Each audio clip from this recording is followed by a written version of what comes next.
Have you ever get rejected by companies simply because you don't have work experience? Or you seem to be trapped in the paradox of you need a job to get experience, but you also need experience in order to get the job? Well, if that's the case, in this video, I'm going to share with you top 5 things that you should do when you don't have work experience. My name is Mingke, and I am a career coach that helps international students to get job offers that they deserve. And if you stay until the end of this video, you're going to get an exclusive free mini ebook on the top 10 experience for your CV if you don't have any experience. So if you ever find yourself in a situation where you don't have experience because you are a student or you have a career gap, then what you need to do first is to focus on the things that you already have. Work experience is important, but so is your other abilities, your personalities, and your motivation of joining the company. And the list is endless. You don't want to get hung up in just one thing, which is your experience. The truth is,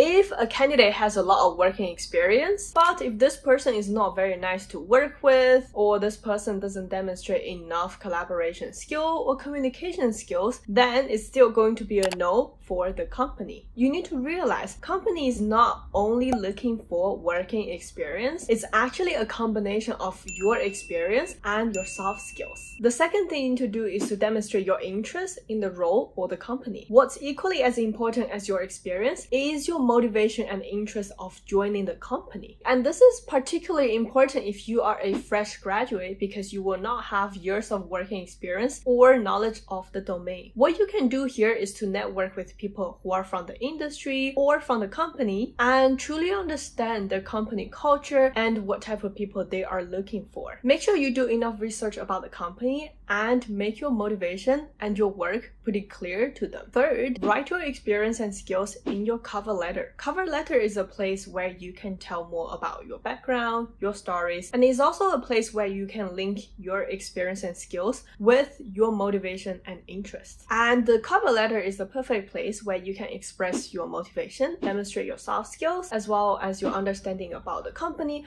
all the research that you have done. You can pack all of these into your cover letter. The next thing you need to do is to rethink the idea you don't have any experience. I know this might sound counterintuitive to a lot of you, but what actually happens is most people believe that they don't have experience, and the reason behind that is because people believe that we need to have the exact working experience before you can apply to the job, and you don't need to have exactly the same thing before you can apply. The key thing here is to keep it relevant and make sure you can demonstrate the transferable skill you have from your past experience. So for example, if you have organized meetings or have answered a phone call, then that is admin experience. If you have written email copies or optimized the website, then that's marketing experience. Try to think outside of the box, and this actually is going to lead to the next point that I'm going to mention, which is actually putting down the skills you have on your CV. Different from your cover letter, your CV is going to be a summary of all the things that you have done, whether it's academic or professional achievements. This is where you can write down a lot of experience you had in the past. For example, the admin work or the SEO work that you have done previously. This is where you can plug in your experience section. And if you don't have any work experience, you can write down the skills that you have learned, both the technical skill and the soft skill, in a skill section on your CV. If you have any volunteering experience or any unpaid work that you've done, this is also really good to put on your CV because show that you have a very strong drive to achieve something and you have taken initiative to develop certain skills. When it comes down to finding the relevant experiences, it's very important to reflect and brainstorm. And don't panic if you don't have any experience because you still have time to go out and create some of them pretty easily. To help you with that, I have created a mini ebook